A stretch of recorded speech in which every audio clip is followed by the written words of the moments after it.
It's the worst of the CBC for June 13th, 2020, the show where I watch the CBC so you don't have to. And it's back.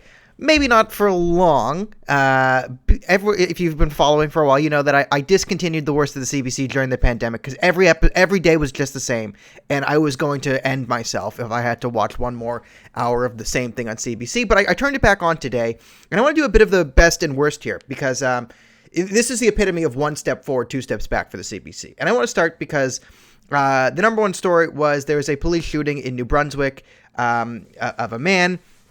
And this one, it seems, the defund the RCMP was trending. I wanted to check it out.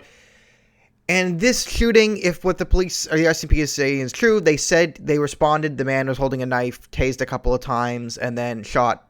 Medical applied on the scene, died on the way there. We don't know. Okay, investigation.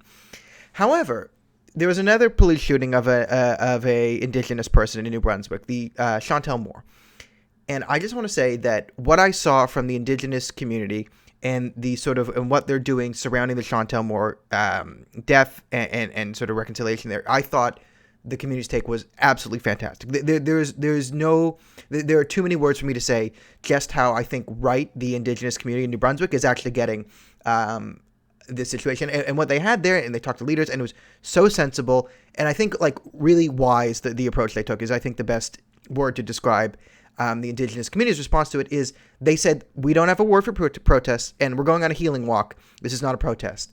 And I thought, what a fantastic, I want to urge everyone to look up the Chantel Moore case and with the indigenous community's response to Chantel Moore, because, you know, I mean, there might be problems of like, you know, who the messenger or who we turn into martyrs. I mean, you could, you know, look at George Floyd's criminal record and what he did and that, blah, blah, blah, blah. We get into that. I think really everything surrounding Chantel Moore and her community sets such a fantastic example. The concept of a healing walk, no going out there and shouting and protesting and yelling. It's a time to walk, be around others, show support, quietly reflect on how to do better. It is such a great idea. It really pairs well with one of the tenets of Judaism I actually think are the best, which is like the concept of the funeral rites and the Shiva and sitting service and community supporting the family in times of grief. There are not enough words to describe listening to the indigenous leaders around Chantel Moore, how right they are on their take on this. And this really validates sort of my approach of when we say we should listen to indigenous voices, yes, and we should listen to indigenous history and actually indigenous people.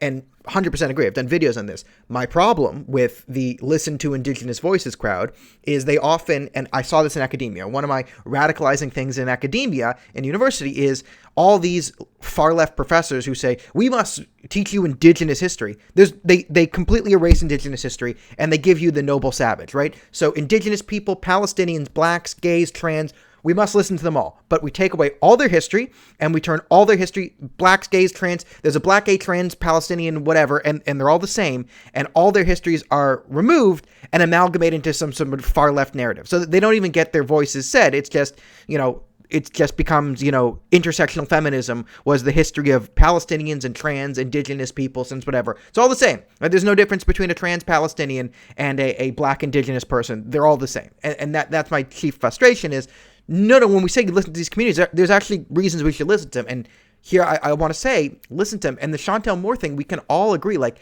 I have personal experience with friends who've had mental illness.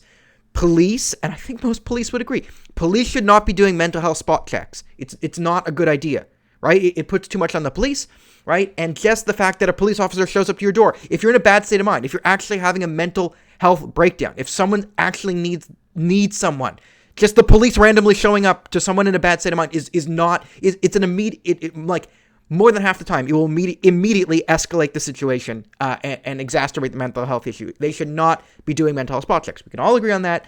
And I really want to stress again, when we say listen to indigenous voices, don't listen to a far left white professor with pink hair.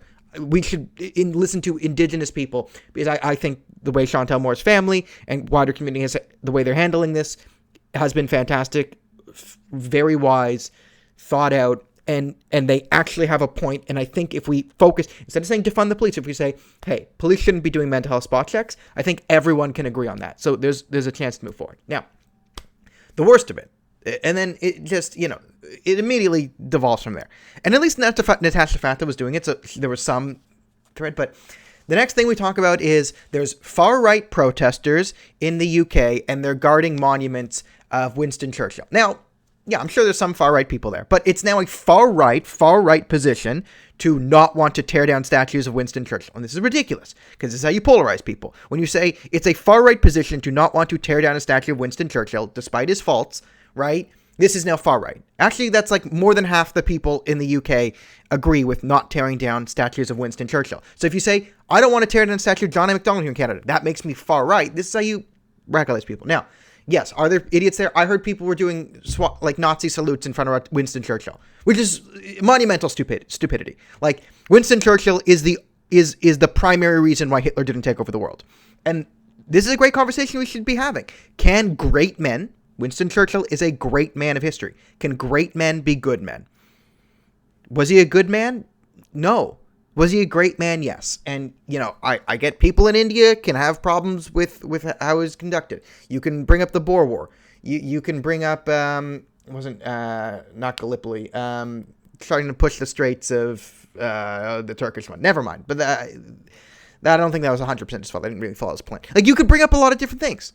And there's conversation to be had about Winston Churchill. But you don't tear down a statue. Now, so the way they also describe it is and they're showing police clashes with these people, and they say violent protests against them, against the anti-racist, right? So wanting to tear down Winston Churchill is not far left, it's anti-racist, right? And the far right protests were violent, and then they say the anti-racist protests, which were mostly peaceful but resulted in vandalism, right? So the anti-racist protests were mostly peaceful. Then we skipped forward to the next. This is so ridiculous. Then the next thing is they're talking to a Minnesota councilwoman about abolishing the police, and she's blah blah, and we need to, using the language of truth and reconciliation. At least Natasha Fatha was asking, like, okay, if there's an active shootout, someone's shooting up a school, someone's shooting up a bank, who do you call? And they're like, well, we still have police. So it's like, no, a year from now, when you do that, who are you going to call? And she couldn't answer, like, what happens when there's an armed shooter. Like, so there's no plan from the Minnesota Council. Like, it's all pie in the sky hippie bullshit. But I bring it up because while they're showing, like, they just remember the anti-racist protests were mostly peaceful. But while they're talking to the next person, they're showing clips of the protests, and Minnesota's on fire. Everything's on fire. Buildings are smashed. People are doing violence. So they're mostly peaceful. Like, buildings are on fire. There's billions of dollars of damages. Yes, most people out there protesting for George Floyd have been peaceful, have good intentions. I'm not saying they aren't. But you can't say there wasn't widespread violence and destruction over the last few weeks. You can't say that, right? Every major city, like, I have family members there's looting outside their place of residence where they are. I've seen the videos. You can't convince me that there wasn't widespread violence. That I know another guy who went to the riots and, like, people were, like, looting and then, like, bartering. There was, like, a whole market off of, like, looted goods at these like, you can't convince me. Like, I'm sorry. Like, why would Trump call in the National Guard? Because there's billions of dollars of damage, and the police have withdrawn. Like, there's a Capitol Hill Autonomous Zone, the Republic of Chaz. Come on. So I just found that ridiculous. So again, one step forward, two steps back for the CBC.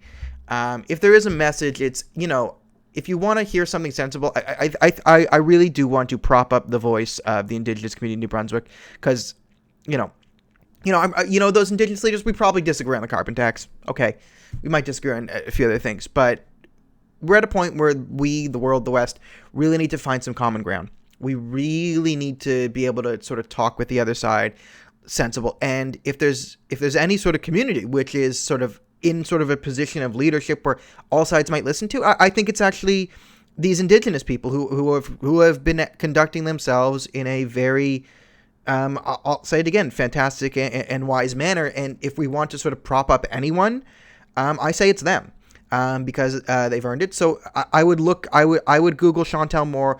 I would look into her family and really use that community as a guideline going forward, because we can't just give this to the radical left.